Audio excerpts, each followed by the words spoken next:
I don't know. All right, so just whenever you want to start. All right, welcome back. Don't ever say that again. I just was playing because I love the game. And it's scary to me. It's really easy for the game to become a job. Blow sticks in his hands, whistle in his mouth. Man, kids out there playing the game, staying out of trouble, competing. I love it. Okay. I don't understand. We are now post coaching school. Speak about that, how that was. I obviously can't say that without addressing Aiden Burt being killed by a stray bullet. I've never, obviously our condolences go out to her loved ones and her family, but I mean, that's so awful. It's so sad. Yeah, huge damper on what is otherwise such an awesome event and an awesome time for coaches and just the profession in general. It was a social event. There's a lot of different groups. Like, for those that don't know, coaching school is, it's a great event that really kicks off like our school year, sports year. You go down there and you learn from other high school coaches, collegiate coaches. They've got demonstrations, they've got lectures, they've got chalk talks, they've got social events. You go down there, you learn about your sports, you learn about the profession, you grow the profession, you network, and different groups will have social events. And I think that this is just, it's obviously horrific, and I think it's just a horrible tragedy that the association got unfortunately pulled into something that, whatever it is, there's no way that it could be connected to her, the school, or anything of that nature. Absolutely, our thoughts and prayers go out to Jasper and Coach Burt's family, and hate that a tragedy like this would come on the heels of, like I said, such a great event in its own right.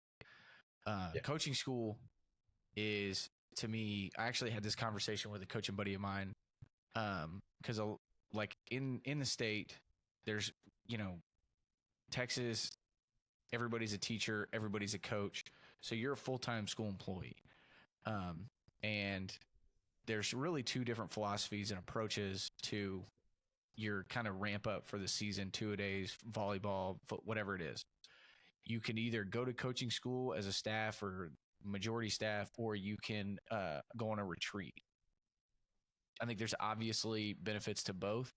Both of them create the camaraderie and the deepen the relationships within the staff that I think are absolutely vital to having that success.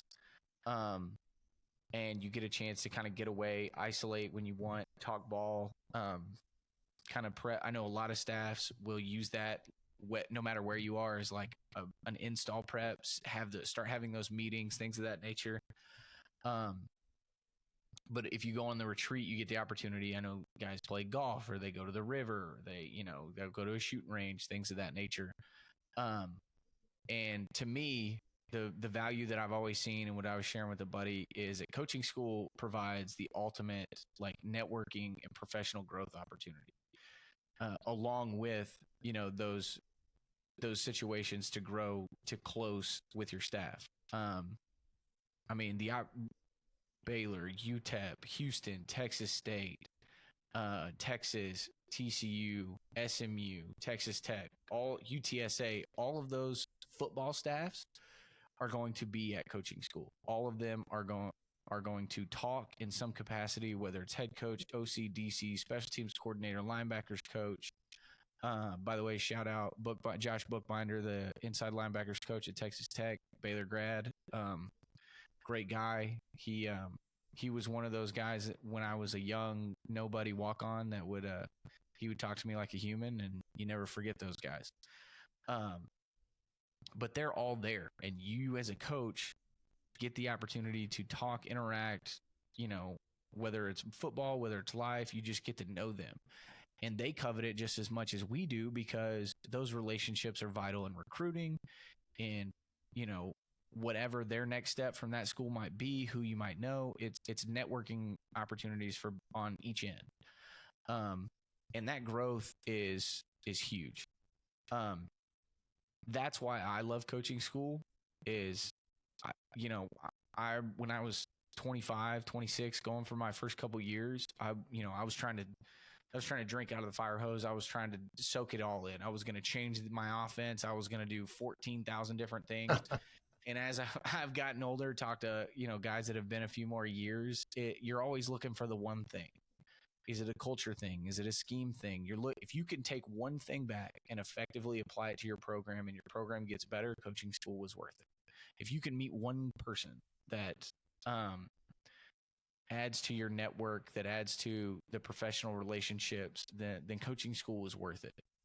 And I think I talked to vendors this year, guys that were new to coaching school or had been there for years, go to other places around the country, to different states.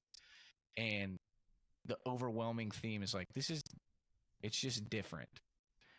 The association has reached a point, the coach association has reached a point where it is so different, so unique that there is not much that compares to it.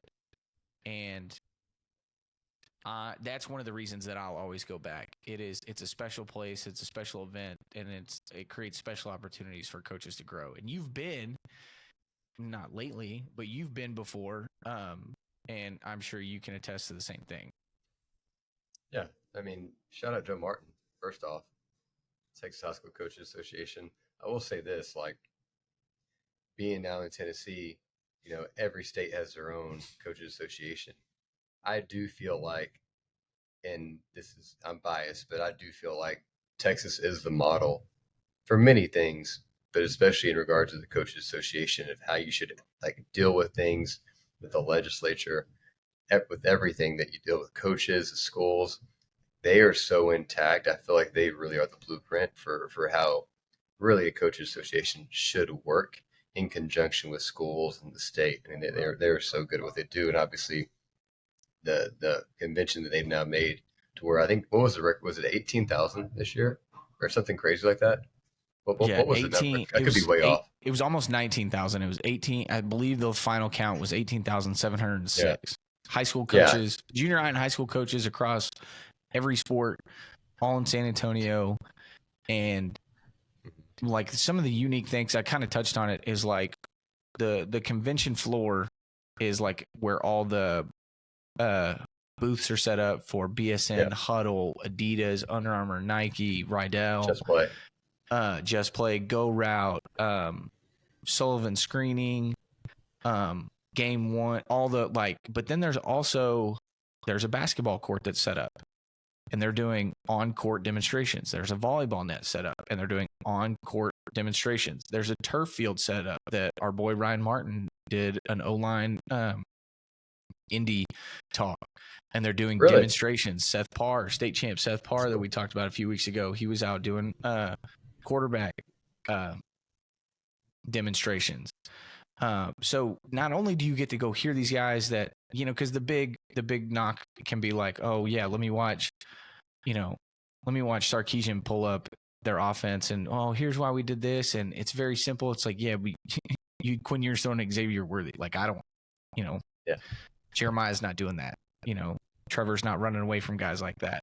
But you get these other situations where they put it live and in color right in front of you, and they walk you through step by step, and they're bringing in high school kids from local high schools or small colleges, and they're going through the drills, and you're seeing them mess up and how the coach fixes it because that kid's never done it before. Which is, they added that the first time I saw that was at AFCA.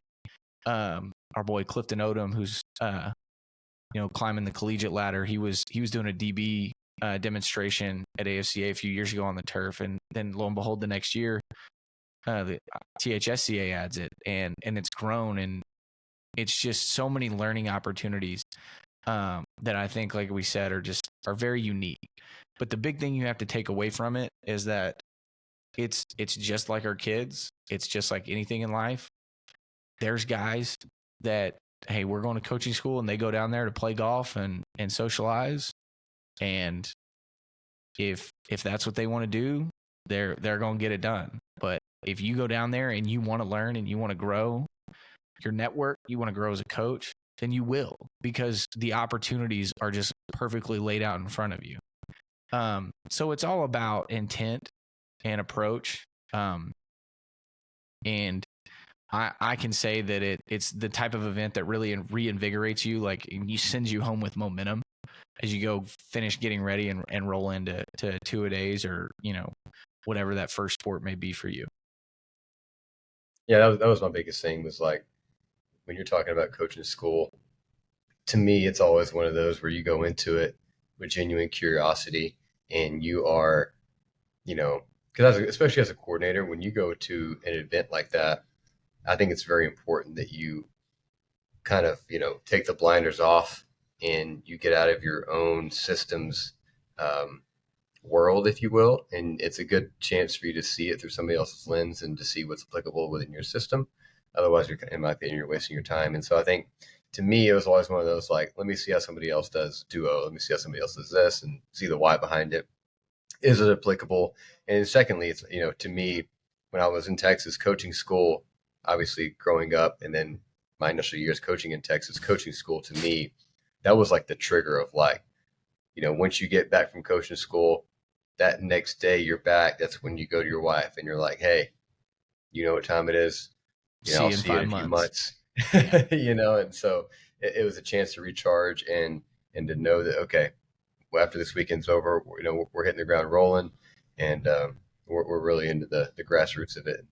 We won't be able to breathe until December, but that's why you do it, because we love it. Yeah, like, and again, you've got to. We talked about this a little bit. Just another example, like, you got to keep it all within the scope, right? It's all great information. Yeah. All these guys are successful, but listen to Coach Sarkisian talk about, and he had a lot of great things that I took away from establishing culture, communicating with your team, things that I think are invaluable for any head coach at any level. But then he also had things that aren't necessarily realistic for small schools. I was talking with a coach after he finished, and it's like they do like accountability scores, which affects like your workout gear in the off season. So if you get an orange dry fit, everybody knows that you're a high accountability guy from the previous week. You get a white shirt, your accountability suede. You get a cotton shirt, like, hey, like, you need to pick it up, son. Like, this is, nobody trusts you. And dang. Cotton. That's great. That's awesome if you're at a place like Denton Guyer, Denton Ryan, Alito, that, you got a boatload of kids and you're going to have high numbers in off-season programs. I got kids that they're missing 2-3 days a week of athletics because they're playing baseball. They're in one-act play. They're, and that's good. But how do you score that? Do they get the point even though they didn't necessarily get to lift weights that day because they were doing something like it? And so it's all keeping it in that scope. Whereas, like, going and listen to Mac Leftwich, the offense coordinator at Texas State, immediately he hits, from a concept standpoint, he hits something, and I'm like, absolutely, like, that works great for us. It pairs with what we do. How do you teach it? What are the talking points, et cetera, et cetera? And again, what was it? Still, it was built off of their vert switch and vert switch levels, or switch levels. But it's like, and how he did it wouldn't be exactly how we might do it. You tweak it a little bit just from a conceptual football IQ, time standpoint. But as he started talking about that, I went, this works for us. It fits what we do. I can apply that. That's still a Division I program. That's a highly successful Division I program with that staff. And Texas is a highly successful Division I program. And you're able to give and take certain things from them. Sarkisian even said that the whole idea to do the different color shirts he got from high school coaches in Texas, because guys were already doing a variation of that. And he openly stated, he said, we took this from y'all. So being here is just as valuable for us as it is for you. Which, appreciate it. Like, love to hear it. Yeah. I would also be remiss. I want to, before we look at moving on, I want to make sure I say this because I immediately became a huge fan. Was already kind of a fan, but got the chance to hang out with and really talk in depth with Scotty Walden out at UTEP. And if you don't know, dude, Scotty Walden is a superstar tied to a rocket ship, in my opinion. The things that he did as, I think, at the time, the youngest head coach when he became the interim at Southern Miss. He took over East Texas Baptist at like 27. He was at Austin Peay for a couple years, and now he's the head coach at UTEP. And he greatly impressed me just in conversations. Enjoyed the conversation. And I'm excited to see. I think they're going to do phenomenal things out there at UTEP. Which, when UTEP is strong, it only bolsters the state. We got 74 million Division I programs in the state of Texas, and if they can all be good, it's only going to help us anyway. So I just wanted to shout out. He is on C4 24/7. Dude, 24/7. It does and it doesn't matter what you're talking about. We started talking, and he's from Cleburne, and so we had some mutual friends with the proximity to Weatherford, and so he knew, we knew some of the same people. Played at Dordt College, so anybody listening that's like, I got big aspirations, but like my playing resume, yada yada. He played at NAIA Dordt and is now a Division I head coach, and has been a head coach for like 7 or 8 years. So like, don't sell yourself short, son. It's just all about what you want to do. But great dude, super high energy. You think you're a high energy coach? Go be around Scotty Walden for 5 minutes, and you're gonna realize that you're just a guy compared to his energy level. But I just want to make sure and shout him out, because thoroughly enjoyed the conversation and the time spent talking to him, and excited to see what they do. And I was excited to see what they do out in El Paso. He's a good dude, man. I met him for the first time. This is a while back. This was probably, dude, this may have been like in 17 or 18. And then, we would kind of maintain contact. And then we officially had met probably maybe 4 years ago, like officially right outside coaching school, because that's where we initially met, shocker, coaching school. But and then he had come up whenever he was at Austin Peay. Him and his staff, they came up to Vanderbilt, and we got to talk for a few hours. And dude, he's a really good dude. He, again, I say it a lot, but genuine like aspirations and curiosity about the game. Just wants to get better. Doesn't care how, when, where. Just wants to get better for obviously himself, his staff, and ultimately better his players. But this guy's a great dude, man. I love him. Absolutely. Pivoting. Some news came out. Some news came out that you made me aware of. Had to do a little digging. Scholarships. Again, the world of college football steps further and further away from an amateur sport, and the NCAA announced an increase in the number of scholarships for different sports. Obviously, with our background, we focus on football. Number of scholarships for a Division I football program will increase from 85 to 105. However you feel about that, we will get to, but I also want to point out that the expectation is that the roster limit will go from currently being 120 down to 105, which eliminates the walk-ons. So moment of silence for all walk-ons. Pour one out. It's screwed. Like I'd just be an equipment manager. Wouldn't even sniff the field anymore. Thoughts? I mean, to your point, it's getting to that point where it's like, okay, are we going to have two different leagues in college now? It's just getting to the point where with the NIL going up, scholarships going up, and it's like, at what point are we just going to make a salary cap and say, here's your allotted money this year. You get $200 million. Spend it how you want. You know what I mean? Like, just because, again, like, so long that you keep doing these things, and I'm not really talking about scholarship, this is more NIL, but like, so long you keep doing these things without actually having some type of cap or some type of limit somewhere in like an actual pathway of which you're supposed to be guided on, people are going to find loopholes, and it's going to be a crap show all the way around. And they'll find ways to basically put themselves in a better position to get more money and to win, because that's what it's about. So as far as scholarships go, it's huge. It's obviously, it's more opportunities for the scholarship people, and obviously less for the walk-ons. And so I do want to. I am curious how that's going to affect the walk-ons. Like, I haven't really dug into it enough to know, like, so you're just not going to have any. You know what I mean? Like, I don't understand. I mean, they're going to have walk-ons, obviously, but like as far as like, okay, once August 1st, whatever hits, here's our roster, and then we've got X amount of walk-ons left. It's going to be interesting. Yeah, like, I mean, you're in a transitional period. I don't know what the implementation of this is, but like some coaches, dude, I don't know. Hey, there's two approaches, and I know which one from a business sense makes the most sense, and one from a, like emotional like standpoint makes sense. Is like, okay, let's say they implement it for 2025, right? So January 2025, you get the increase to 105. Are you putting your walk-ons on scholarship, or are you signing more players? Right.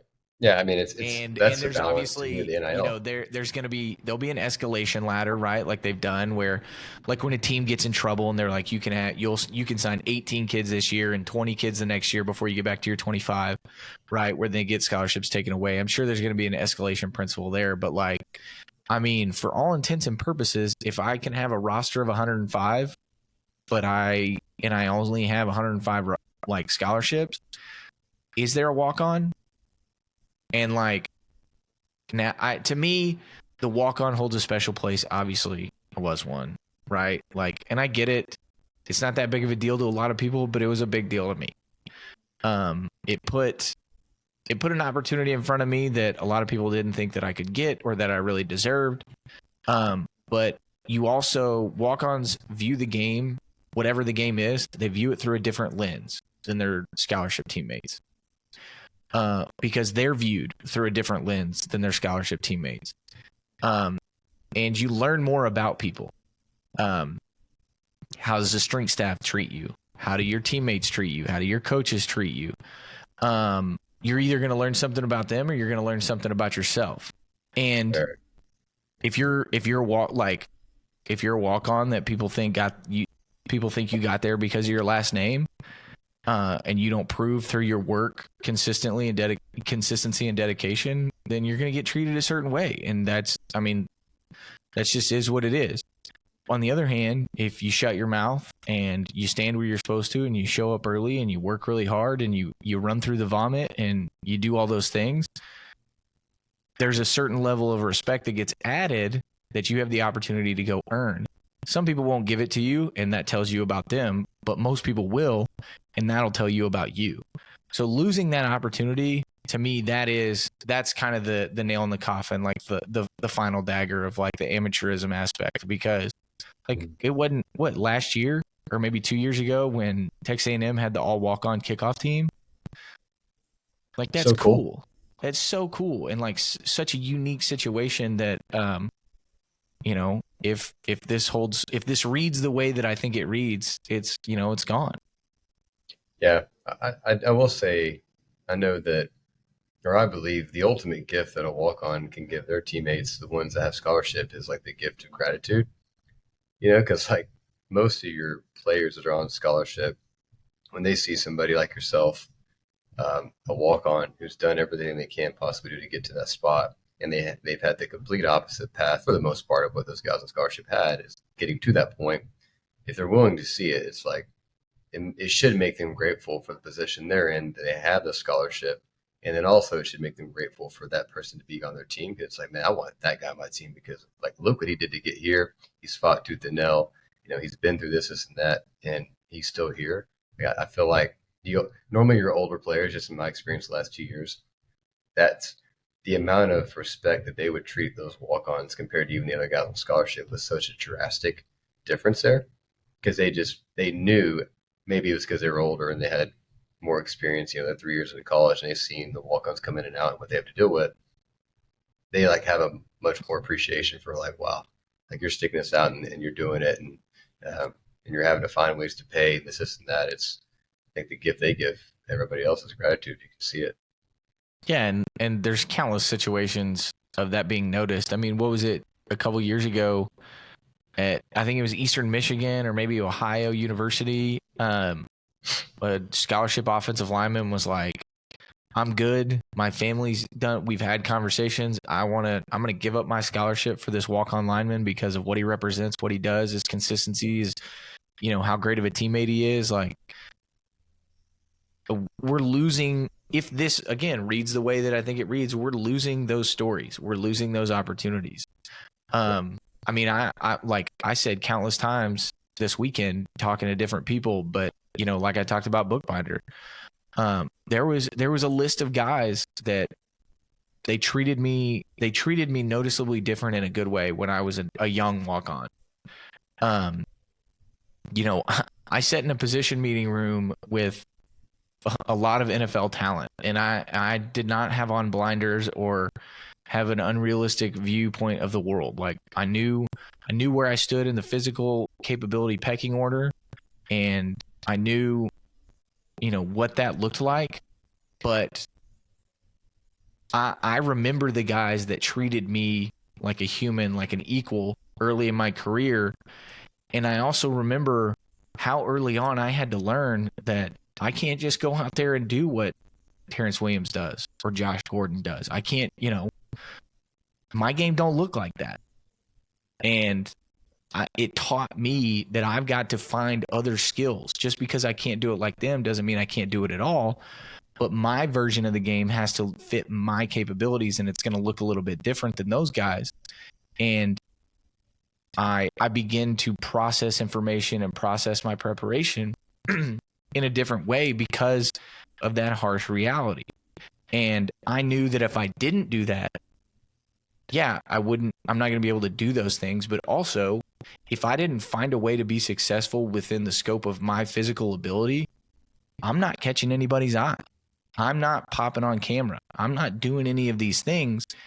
And that's what's important, is being able to see the scope, see that your path is going to be a little bit different to try and go to the same place. But when you forge that path, it's you're going to be successful, and you're going to learn more about yourself. To me, that's what being a walk-on is. And was it awesome when I got put on scholarship? You dang right. I didn't have to ask my teammates to like sneak me a to-go box at a training table anymore. It was awesome.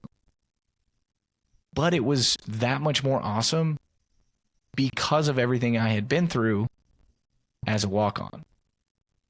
Yeah.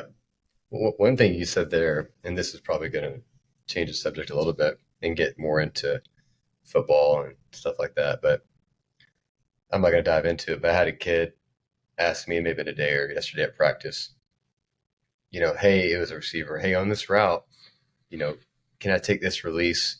Blah, blah, blah, blah. And it was right after another kid that I just coached who's slightly better talents. I coached him completely different. And so, this kid comes up to me and says, hey, coach, can I do this release? And I was like, absolutely not. Why? And at that moment, you have the opportunity to tell the kid, because you ain't the guy that's standing right behind you. You know what I mean? Or it's like, well, you've just been gifted slightly different than the guy right behind you. Like, so can you just talk, I'm throwing this on you, but can you just talk about like, what are some of the things that like you had to learn and you had to do different from a receiver perspective, that obviously like where Josh Gordon's like, oh, you're going to try to press me? Well, let me just like flick you real quick on your shoulder and that'll push you 10 yards back, where obviously you couldn't do that, so now you're having to learn release. Like, what did you have to do different within your skills, obviously, to, get open or to get off the line of scrimmage that those guys like Terrence or Lanier, they didn't have to do? For me, and like how I would apply it is, Terrence Williams, butter at the line of scrimmage. Like, I think that gets lost in the shuffle when you talk about his collegiate and NFL career. Terrence Williams, for a 6'3" guy, his releases and his ability to always be moving forward was what was so like, I mean, he rarely got touched at the line of scrimmage. Terrence could approach every release pretty much the same way because his feet were so good. Josh could approach releases the same way because he was so big and strong and long. I couldn't do that. the number one thing it did is like, okay, I need to know more about my opponent. I would never sit in a room and say, oh, I knew the offense better, or I knew how to run this play better. Those guys studied. They knew what to do. They knew how to play within the game, within the concept and the structure of the offense. I had to learn who I was playing against so I knew which tool to get out of the tool belt. If I'm going against, like if we're doing one-on-ones and I'm going against Cliff Odom, okay, here's a twitchy guy that he's got good feet, he's fast.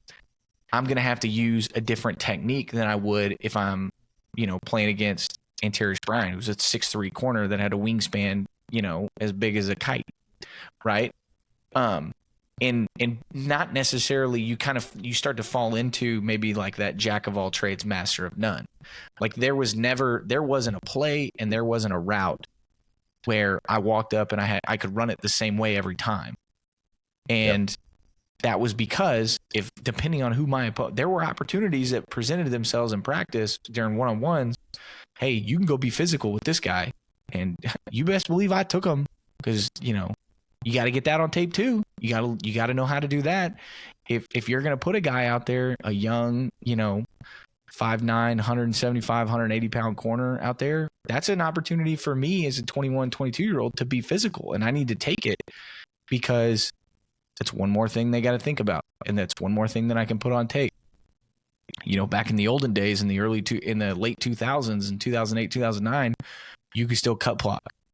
And when I jump in the game against Iowa State in a blowout, and we're running inside zone, you best believe that this guy's trying to press me. You best believe that I'm going to outside release and cut him.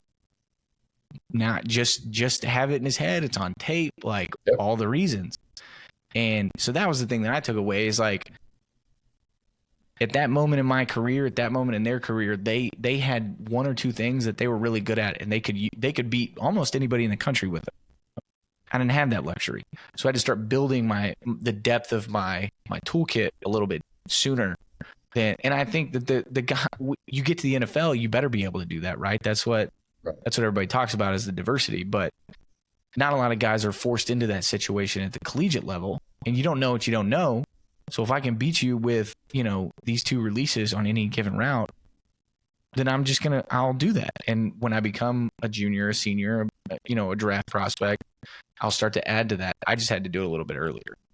Sure. I mean, because that makes me, I don't know if we have any high school kids that or players that listen to this, but like, I'll see so many players. The thing nowadays is like they're all going to watch a highlight of their favorite player. And for me, what I started thinking about was like, okay. And I had a player, this is, a few years ago, and he's watching these highlights of, somebody that was the complete opposite of him. Like my player there runs a 4.8. Okay. He's watching a player in the NFL that's a 4.4. He's like, that's my favorite player. And I want to model my game after him. Well, hey, you ain't homeboy. You ain't a 4.4. Like, so it's like, how about like you stop watching your favorite player and you start watching the player that most correlates to your game and who you are physically. And like, you can't get it like twisted and think that like, you got to be very, very honest with who you are. Like, hey, I'm a 4.8, I'm not as twitchy, right? But I am a little bit more aggressive.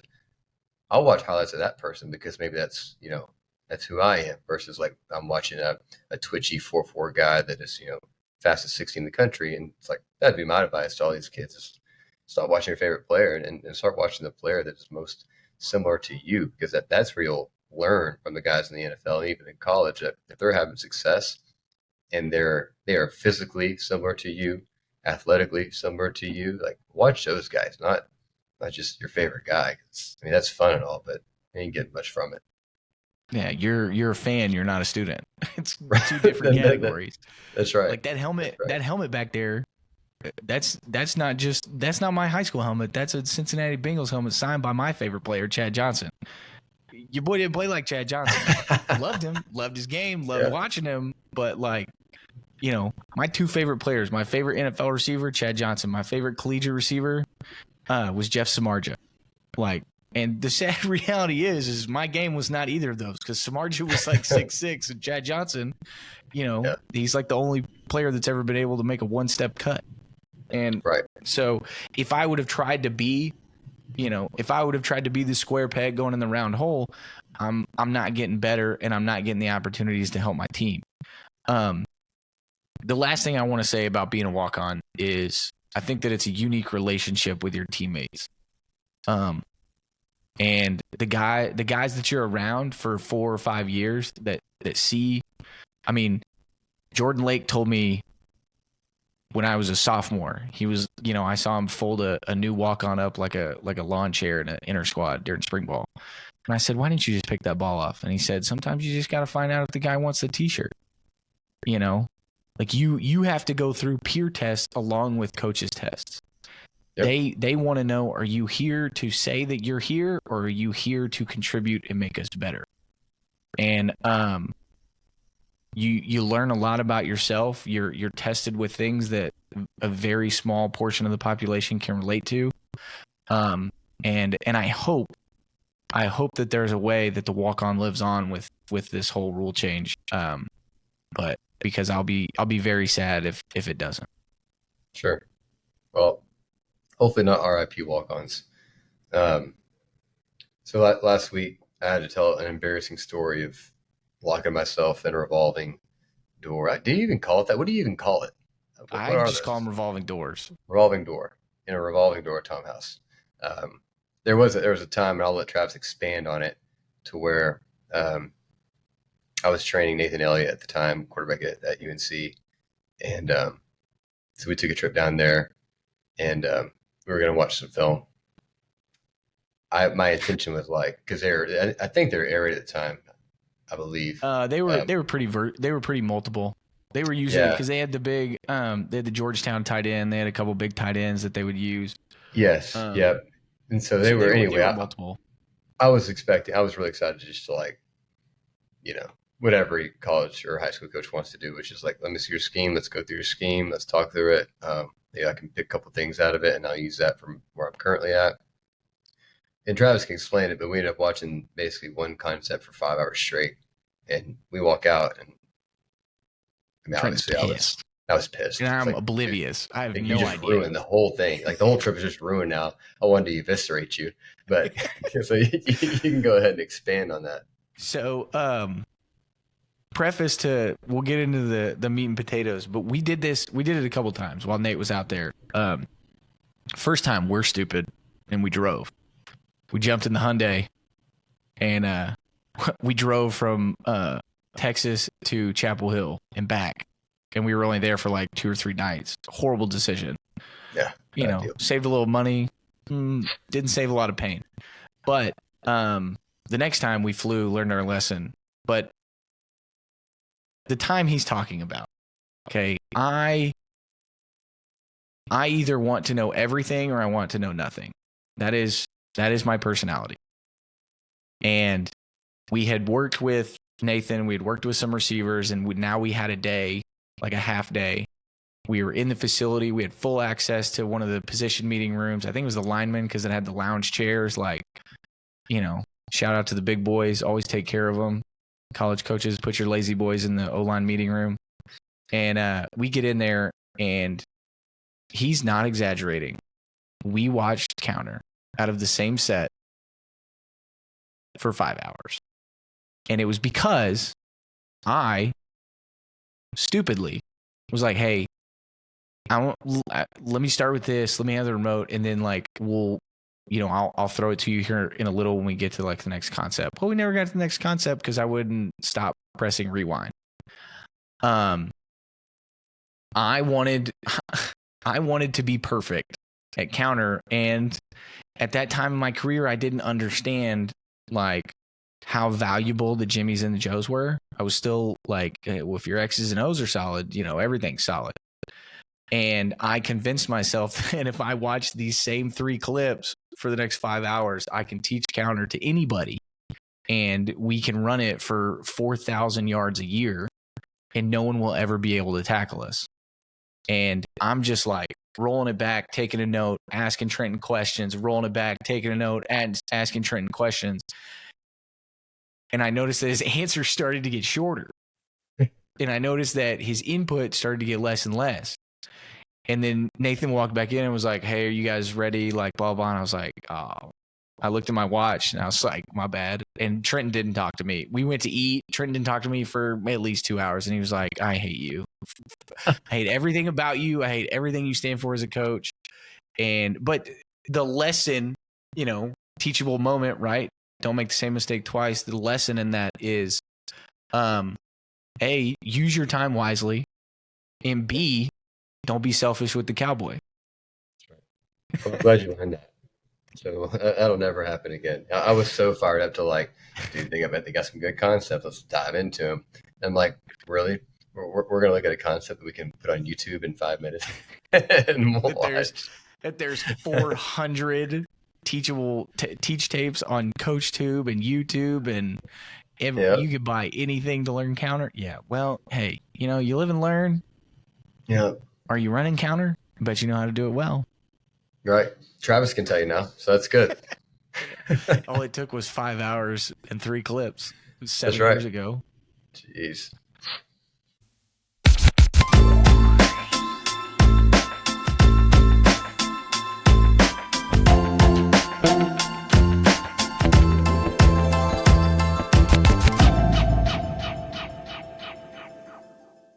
Nice shirt, by the way. Thanks, bro. Tarleton Kinesiology, stand up, boy. Mm-hmm.